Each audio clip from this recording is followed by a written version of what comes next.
지금 계속해서 저희 교회 비전을 나누고 있습니다. 오늘은 네 번째 비전입니다. 세 번째 비전이죠. 아니죠. 네 번째 비전. 저 오늘 왜 이러지 지금?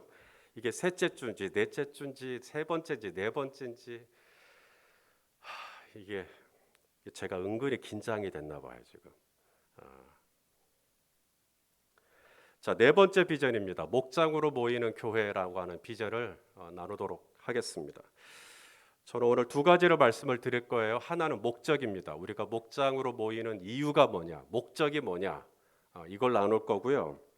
두 번째는 방법입니다. 우리가 목장으로 모이는 목적을 나누고 난 다음에 그 목적을 이루기 위한 방법. 그래서 우리가 목장으로 모여서 뭘 하는지, 뭘 해야 하는지 그것을 나누는 것으로 말씀을 마무리 짓겠습니다.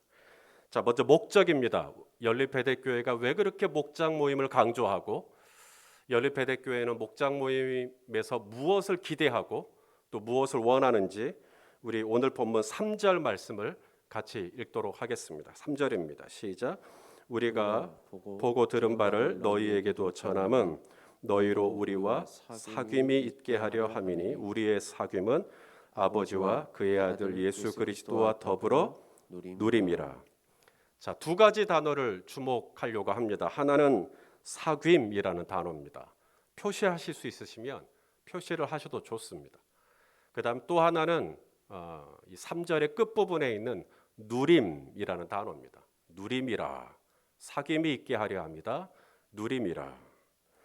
이것이 연립회대교회가 목장 모임을 하는 이유입니다. 목장 모임을 통해 우리가 얻기를 원하는 그 첫 번째는 사귐입니다. 뭐니 해도 우리가 왜 그렇게 목장 모임을 하려고 하나? 목장 모임을 통해 사귐을 갖기 위해서죠. 이 사귐이라는 이 말이 영어로 fellowship이고요. 헬라어로는 들어보셨을런지 모르겠습니다. 코이노니아입니다. 코이노니아.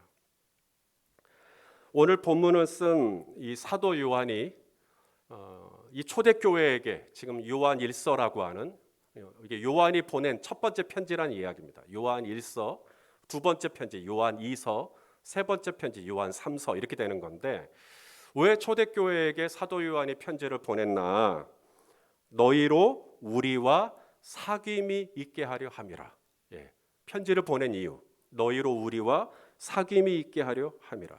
당시 초대교회 성도들은 신앙생활하기가 편하지 않았죠. 녹록하지 않았습니다. 밖으로는 극심한 박해와 핍박이 있었고요. 또 교회 내부적으로는 그노시스트, 영지주의자와 같은 이단들이 교회 공동체를 혼란스럽게 했었습니다. 그래서 안과 밖으로 교회는 음부의 권세의 공격을 받고 있었죠. 그래서 이 교회 공동체가 언제든 와해가 되고 언제든 흩어져도 전혀 이사갈 것이 없는 상황이었습니다. 이런 위기 가운데 있는 마치 바람 앞에 촛불 같은 풍전등화와 같은 상황에 놓여 있는 초대교회를 향해 오늘 사도 요한이 편지를 보냈는데 어떻게 하면 우리가 이 위기 속에서 우리가 코로나라고 하는 이 위기, 팬데믹이라고 하는 위기, 우리가 대그룹으로도 모일 수 없는 이 위기, 소그룹으로도 모일 수 없는 이 위기 속에서 어떻게 하면 나의 신앙이 유지가 되고 어떻게 하면 교회가 교회로서 존속할 수 있을까? 그 방법이 뭘까?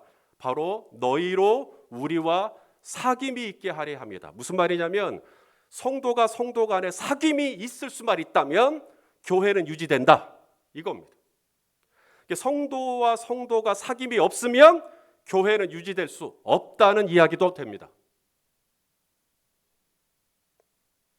교회라고 하는 건물은 만들어져 있고 교회 이름으로 차량이 운행이 되고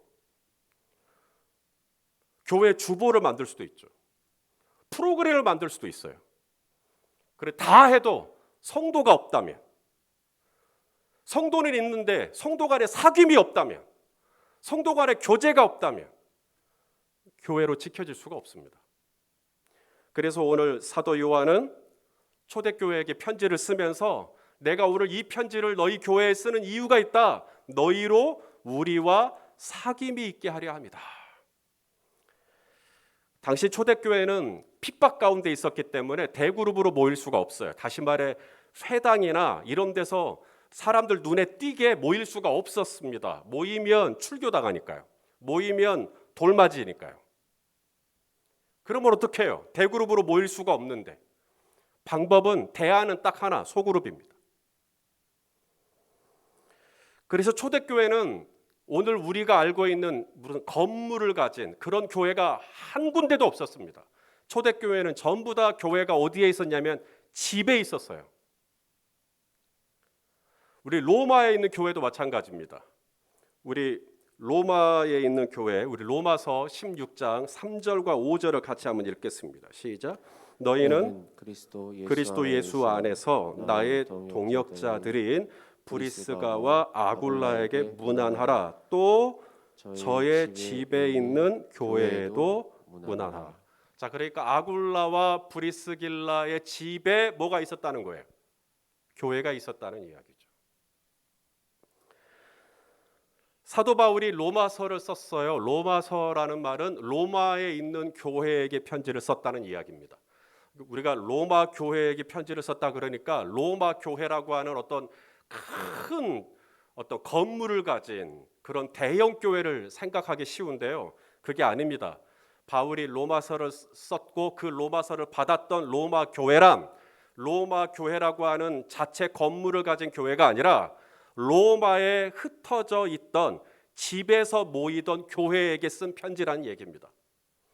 그 로마에 흩어져 있던 여러 집에서 지금 2가정, 3가정, 4가정 이렇게 모여서 예배를 드리는데 그 집 중에 그 교회 중에 하나가 아굴라와 브리스길라 집이었다는 거예요. 그래서 아굴라와 브리스길라 부부가 자기 집을 오픈한 거죠. 그리고 2-3가정이 함께 모여서 교회가 된 건데 로마 교회가 된 겁니다. 우리 고린도전서 16장 19절 말씀도 같이 보겠습니다. 시작.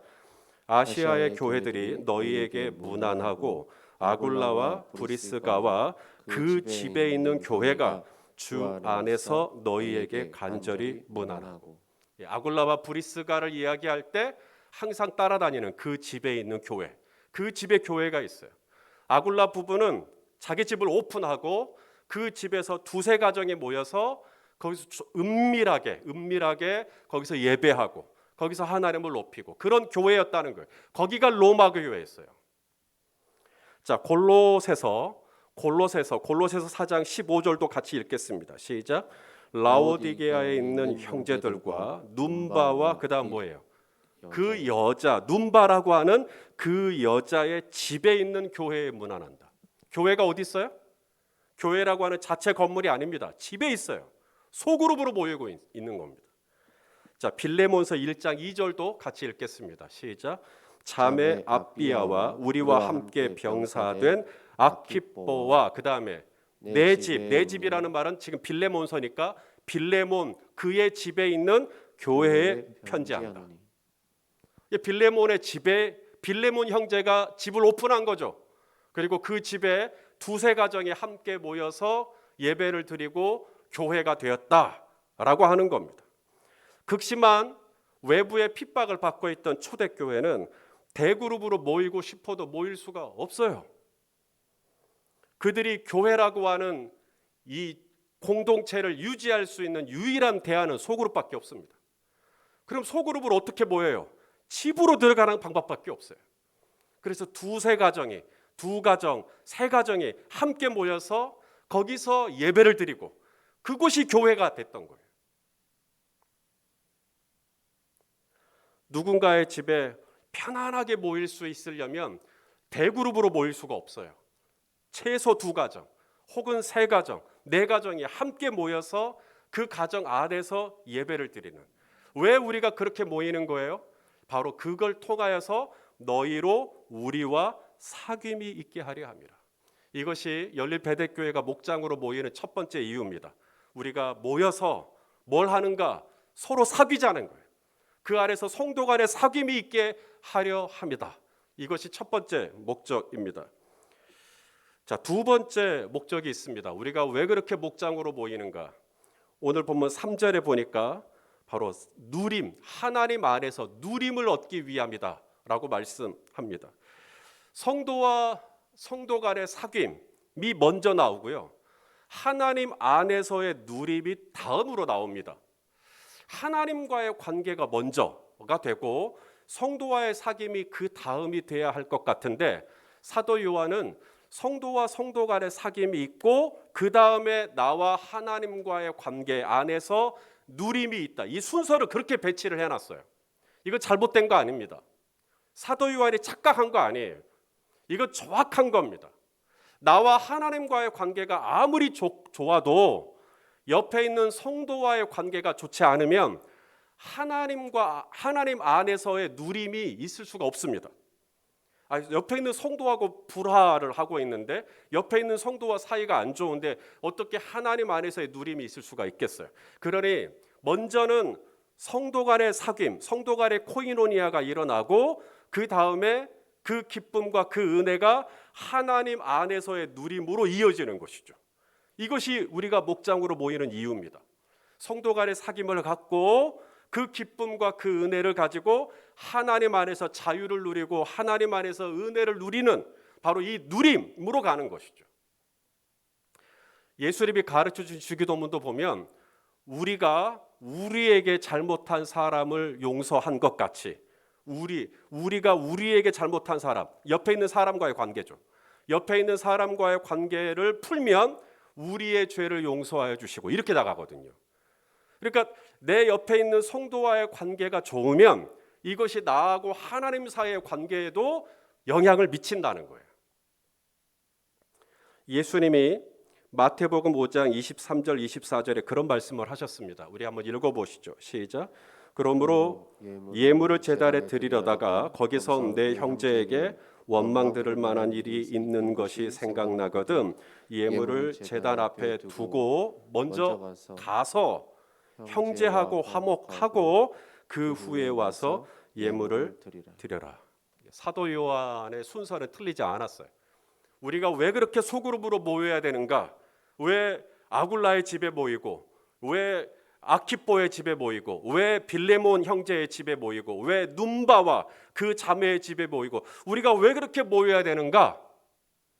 성도와 성도 간에 코이노니아, 사귐이 있게 하기 위해서 같이 예배드리고 또 같이 애찬 밥도 같이 먹고 서로의 삶을 나누고 서로의 기도 제목도 공유하고 서로의 희노애락을 나누는 거죠.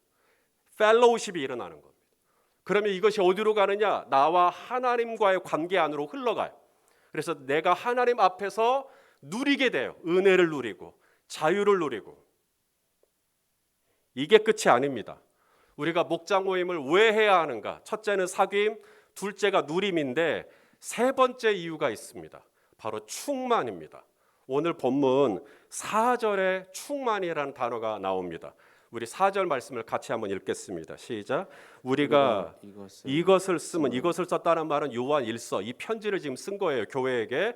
우리가 이것을 쓰면 그다음 뭐예요? 우리의 기쁨이 충만하게 하려 함이라. 할렐루야. 우리 연립배달교회가 지금 교회를 개척하고 지금까지 쭉 목장 모임을 잘 이어왔습니다.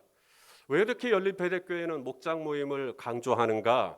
목장 모임을 통해 성도 간의 교제가 일어나고 그것이 하나님과의 관계에도 영향을 미치고 더 나아가 나와의 관계에도 영향을 미쳐요. 나와 나.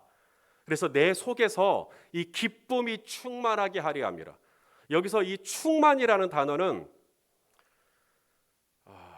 플레루라고 하는 단어예요. 성경에 성령 충만이라고 말할 때 이게 플레토가 있고 플레루가 있거든요. 좀 어려운 말이지만 잊어버리시고요. 플레루라고 하는 이 단어는 내적인 충만을 말합니다. 예수님이 사마리아 여인에게 그 속에서 영생하도록 솟아나는 샘물이 되리라. 이게 플레루예요. 우리가 목장 모임을 통해 먼저는 성도와의 관계죠. 옆에 있는 지체와의 관계 안에서 코이노니아, 사귐을 갖기 위해서 우리가 목장 모임을 하고요. 그 다음에 이것이 하나님과의 관계로 가요. 그래서 나와 하나님 사이에서 은혜를 누리기 위하여, 그리고 더 나아가 이것이 내 자신과의 관계로 영향을 미쳐요. 내 속에서 영생하도록 솟아나는 이 샘물과 같은 기쁨이 충만, 플레루 충만하기 위하여. 그러니까 목장 모임이 잘 되면 그 안에서 성도 간의 사귐이 일어나죠. 그리고 하나님과의 관계가 좋아져요. 나와 내 자신과의 관계도 좋아집니다. 이것이 목장 모임의 축복이에요. 목장 모임의 영광이죠. 이 일을 위하여 열린 베델교회는 목장 모임을 포기할 수가 없는 겁니다. 목장 모임을 통해 성도와의 화목이 일어나고 하나님과의 관계 안에서 은혜를 누리게 되고 무엇보다 내 자신 안에서 이 기쁨이 샘솟게 되는, 충만하게 되는 이 은혜를 경험하게 되니까 목장 모임을 안 할 수가 없죠. 지금 코로나 블루라는 말이 있습니다. 이 코로나 때 여기저기서 우울증을 앓고 계시는 분들이 많은 거죠. 저도 뭐 남일 같지는 않습니다. 순간순간 우울함이 저를 덮칠 때가 있으니까요. 그런데 이 플레루, 내 안에서 기쁨이 이렇게 샘솟잖아요.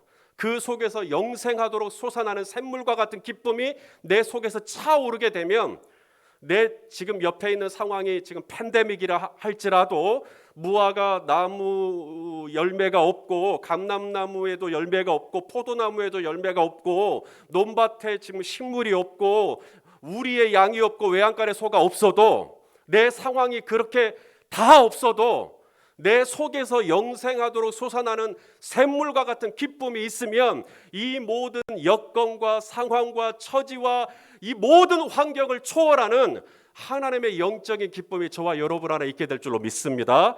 이 영적인 내 안에 있는 충만한 기쁨이 어디서 오는가? 소그룹에서 와요.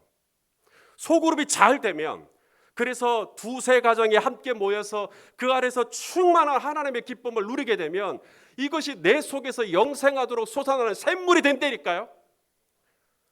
당장 내 삶의 자리로 돌아가면 상황은 하나도 바뀐 게 없어요. 여전히 내 몸은 아프고 여전히 가정적인 경제적인 어려움은 있고 여전히 자녀와의 관계는 꼬여 있고 상황은 하나도 변하지 않았는데 내 속에서 영생하도록 솟아나는 플레루, 기쁨이 있는 거예요. 이 놀라운 은혜와 감격과 기쁨을 누리기 위해 우리가 하는 게 뭐냐면 바로 목장 모임입니다. 자, 이제는 방법입니다. 우리가 목장으로 모이는 이유를 충분히 설명을 해드렸어요. 그렇다면 이런 성도와의 사귐이 있고 하나님 안에서의 누림이 있고 내 안에 기쁨이 충만한 이러한 목장 모임을 위해 우리가 무엇을 해야 하는가? 열린베델교회 목장 모임을 한 번이라도 참석하신 분이라면 열린베델교회가 목장으로 모일 때 가장 중요하게 여기는 가치가 하나 있습니다.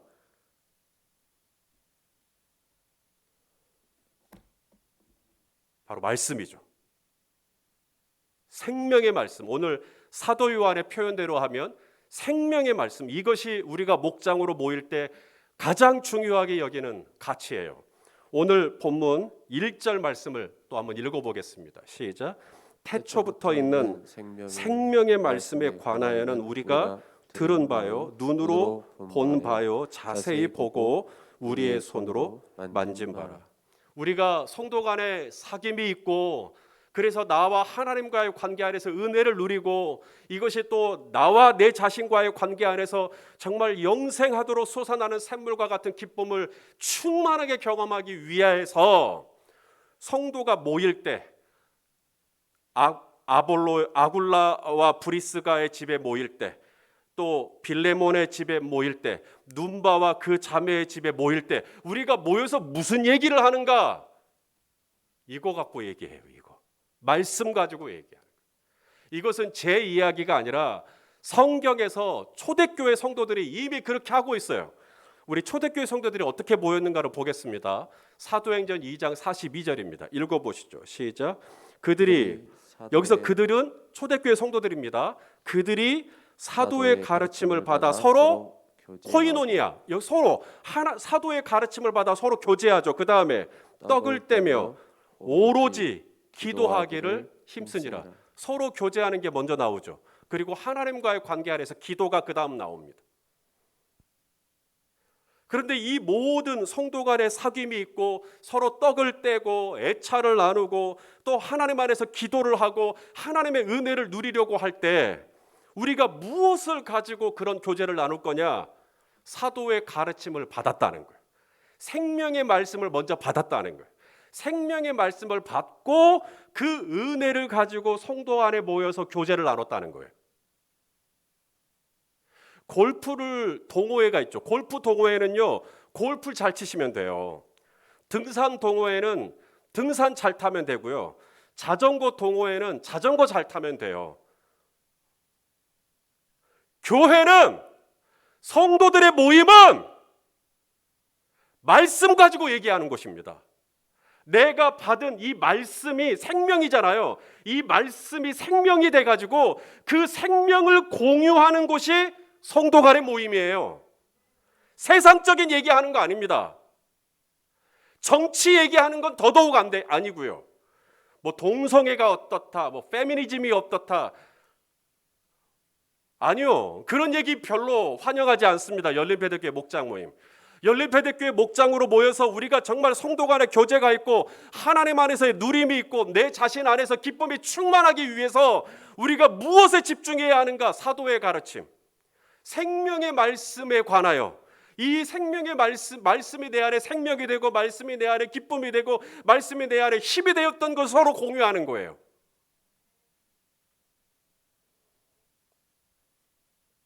우리 디도서 말씀을 하나 같이 읽을게요. 디도서 3장 9절입니다. 시작. 그러나 어리석은 변론과 족보 이야기와 분쟁과 율법에 대한 다툼은 피하라. 이것은 목장으로 모일 때 아무 유익이 없습니다. 헛된 거예요. 헛된 거. 여기서 이 헛된 것이라는 말이 원어로 텅 비어 있어요. 그렇게 우리가 모여서 막 무슨 변론을 하고 서로 논쟁을 하고 헤어지잖아요. 남는 거 하나도 없습니다. 남는 건 뭐냐? 생명의 말씀에 관하여 나눈 것만 남아요. 틀림없습니다. 이거 말고 공개를 일삼는 것은 아무 유익이 없습니다. 자, 그렇기 때문에 우리가 목장으로 모여서 정말 우리가 그 안에서 사귐이 있고 누림이 있고 충만함을 얻기 위해서 우리가 이 생명의 말씀을 받아야 되는데, 정말로 이 말씀이 내게 생명이 되려면, 이 말씀이 내게 생명이 되려면 이 말씀을 잘 받아야겠죠. 그래서 오늘 본문 1절에 사도 요한이 말씀을 어떻게 받아야 하는가를 4가지의 동사로 설명을 해요. 귀로만 듣는 게 아니라는 거예요. 자, 말씀을 다시 한번 읽을게요. 1절 말씀을 시작. 태초부터 있는 생명의 말씀에 관하여는 첫째가 뭐예요? 우리가 들어야 돼요. 말씀을 들어야 되고요. 그 다음에 눈으로 보셔야 되고, 그 다음에 자세히 보셔야 되고, 그 다음 뭐예요? 하나님의 말씀을 우리 손으로 만지셔야 됩니다. 경험하셔야 돼요. 이것이 생명, 이것이 말씀이 생명이 되는 원리예요. 어떻게 하나님의 말씀이 내게 생명이 될 거냐? 잘 들으셔야 됩니다. 지금 우리 성도님들 온라인으로 지금 이 말씀을 잘 듣고 계실 거라고 봐요. 듣는 게 전부가 아닙니다. 그 다음 눈으로 보셔야죠. 여기서 눈으로 본다라고 할 때는 see예요. see. 영어로 see. 근데 자세히 본다, 이것은 look입니다. look at that. look.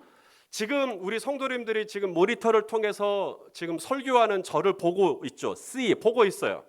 그런데 우리 성도님들 중에는 저를 see, 보고 있는 게 아니라 저를 주목하시는 분이 계십니다. 어라, 손 목사님 넥타이 지난주랑 바뀌었네.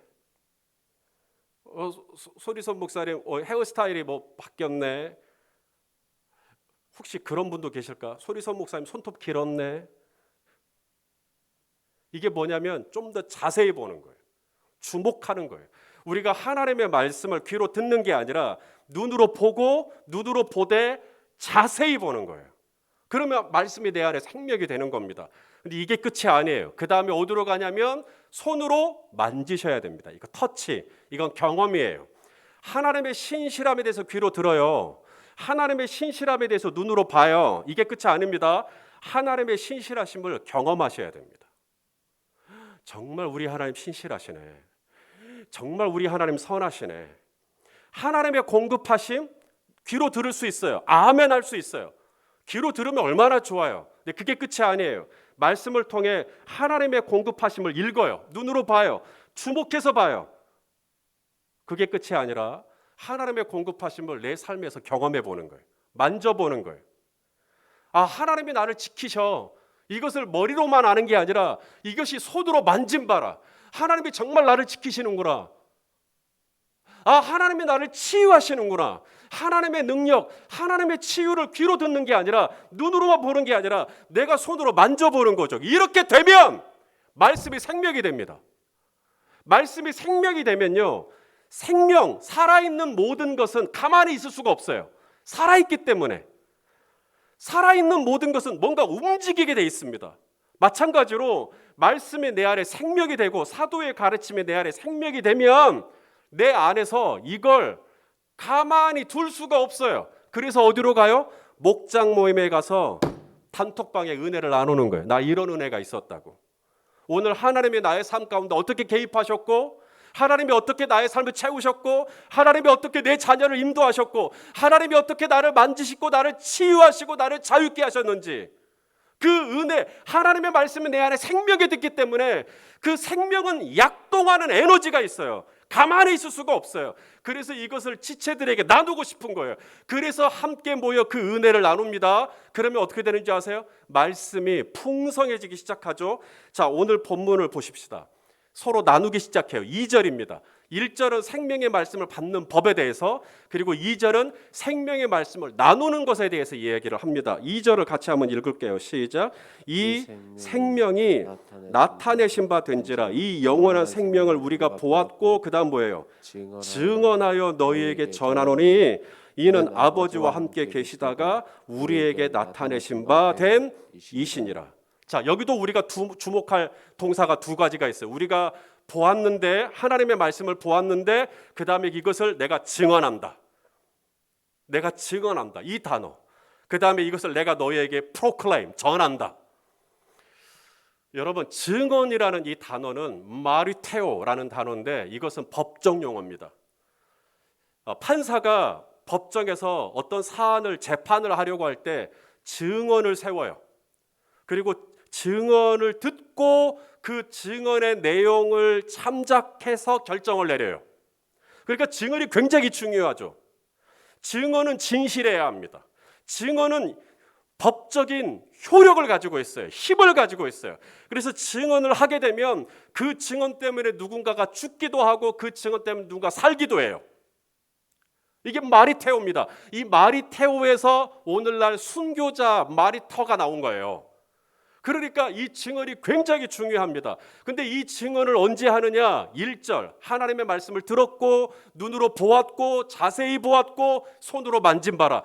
이렇게 되고 나면 이 하나님의 말씀을 마치 재판정에 가서 나 하나님의 선하심을 보았다, 나 하나님의 살아계심을 경험했다, 나 하나님의 능력을 맛보았다, 하나님이 나를 이렇게 고치셨다, 증언을 하잖아요. 목장으로 모여가지고. 그러면 그 증언에는 효력이 있다 그랬죠. 힘이 있다 그랬죠. 그래서 그 증언을 받는 다른 지체들이 거기서 다른 지체가 나누는 하나님의 선하심과 이 지체가 나누는 하나님의 신실하심과 이 지체가 나누는 하나님의 인자하심과 이 지체가 나누는 하나님의 공급하심에 대한 얘기를 듣는데 그 증언이 내 안에 힘이 되기 때문에 나와 하나님과의 관계 안에서 내 믿음이 든든해지는, 내 믿음이 견고해지는, 내 믿음이 더 탄탄해지는 놀라운 힘을 공급받게 됩니다. 그래서 이 생명의 말씀을 목장 안에서 서로 증언하는 거예요. 우리 잠언에 있는 말씀을 같이 한번 읽겠습니다. 잠언 27장 17절입니다. 시작. 철을 날카롭게 하는 것 같이 사람이 그의 친구의 얼굴을 빛나게 하느니라. 할렐루야. 철을 날카롭게 해요. 사람이 사람의 얼굴을 빛나게 해요. 마찬가지로 내가 오늘 나누는 믿음이, 내가 오늘 나누는 이 고백이 다른 형제의, 다른 지체의 믿음에 영향을 줘요.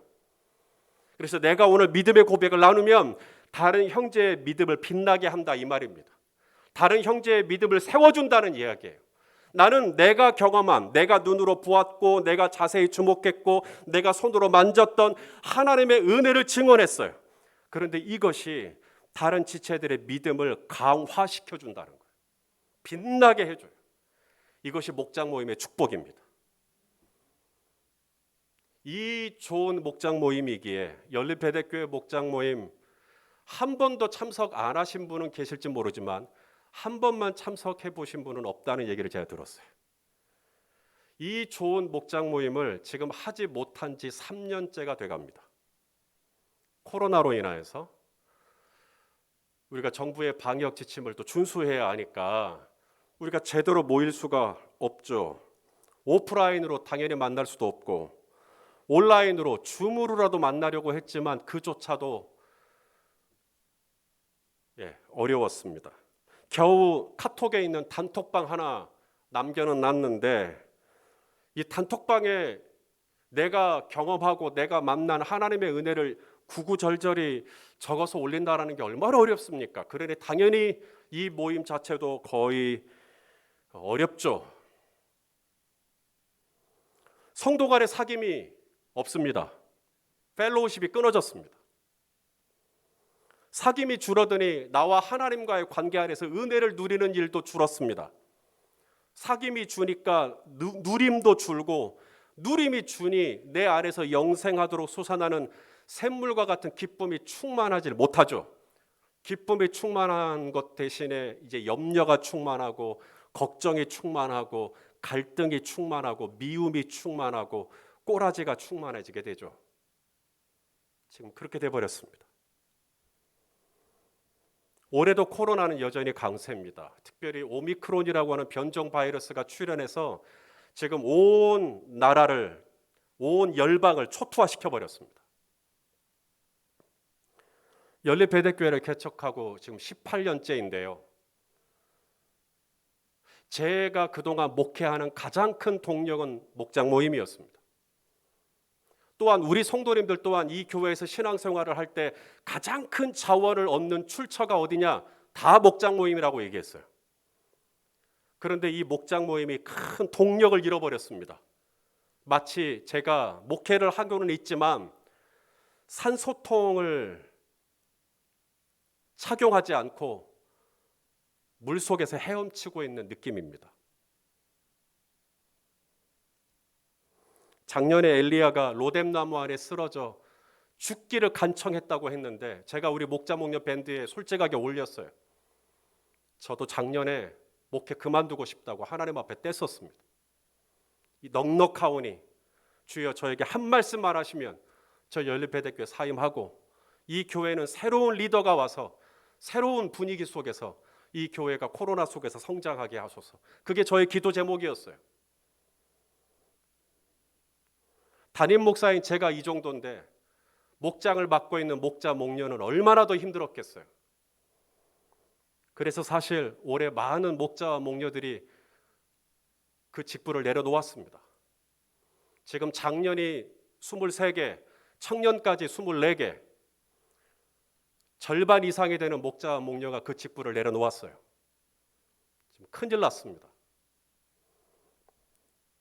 하지만 제가 목자와 목녀들의 심정을 충분히 이해합니다. 목자직을 계속하겠다는 분도 하고 싶어서가 아닙니다. 지난주에 한 목자를 만났는데 그분이 정직하게 그러시더라고요. 자기도 하고 싶어서 목자직을 계속하는 거 아니라고. 해야 하니까. 누군가는 해야 하는데 십자가를 지는 마음으로 한다고. 그 말을 듣는데 고마운 마음이요? 아니요. 미안한 마음이 너무 많았습니다. 아, 이분도 좀 쉬게 해드려야 되는데. 아, 저분도 좀 쉬게 해드려야 되는데. 누구의 잘못도 아닙니다. 목자 목녀 잘못이 아닙니다. 잘못이 있다면 다 제 책임입니다. 담임 목사인 제가 더 우리 성도님들을 살피고 더 목자와 목녀를 챙겼더라면 오늘 조금 달라졌을 수도 있겠죠. 하지만 저도 너무나 허우적대고 있었기 때문에 누구를 챙길 여력이 없었습니다. 아무쪼록 사랑하시는 성도 여러분, 연립배대교회가 이 땅에 세워지고 주님께서 이 교회를 통해 이루기를 원하시는 5가지 비전을 주셨습니다. 예배하는 교회, 기도하는 교회, 그리고 하나님의 말씀을 묵상하는 교회, 그리고 오늘 목장으로 소그룹으로 모이는 교회입니다. 저는 이 비전을 저희 교회에 주신 것이 저 소리선 목사가 가공해서 만들어낸 비전이 아니라 하나님이 저에게 주신 비전이라고 저는 분명히 알고 있습니다.